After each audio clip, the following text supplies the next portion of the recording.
விவசாயி, விவசாயி தொழிலாளி, மீனவர், மீனவ மக்கள், அது மட்டுமல்ல கைத்தறி நிறைந்த நெசவாளர், ஏழை மக்கள், இப்படிப்பட்ட ஏழைகள் நிறைந்த பகுதியில் நல்ல சிகிச்சை அளிப்பதற்காக அற்புதமான இன்றைக்கு மருத்துவக் கல்லூரி, மருத்துவமனை கொடுத்திருக்கிறோம்.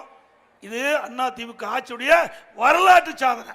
நான் முதலமைச்சர் இருக்கும் போது அறிவிச்சவர் திரு மணிகண்டன் வந்து சட்டமன்ற வந்தார். முனிசாமி அவர்கள் மாவட்ட சார்ந்தார்.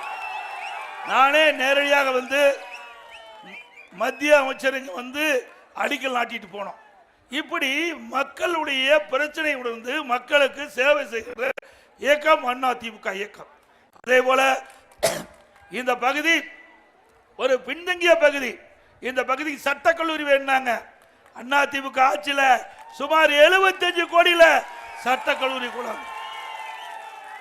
இன்றைக்கு மருத்துவக் கல்லூரியும் கொண்டாந்தது அதிமுக ஆட்சி, சட்டக்கல்லூரி கொண்டாந்தது அதிமுக ஆட்சி. இப்படி மக்களுக்கு தேவையான கல்வியை கொடுத்த அரசாங்கம் அதிமுக அரசாங்கம். திமுக ஆட்சியில் இப்படிப்பட்ட ஒரு திட்டமாவது கொண்டாந்துருக்கிறாங்களா?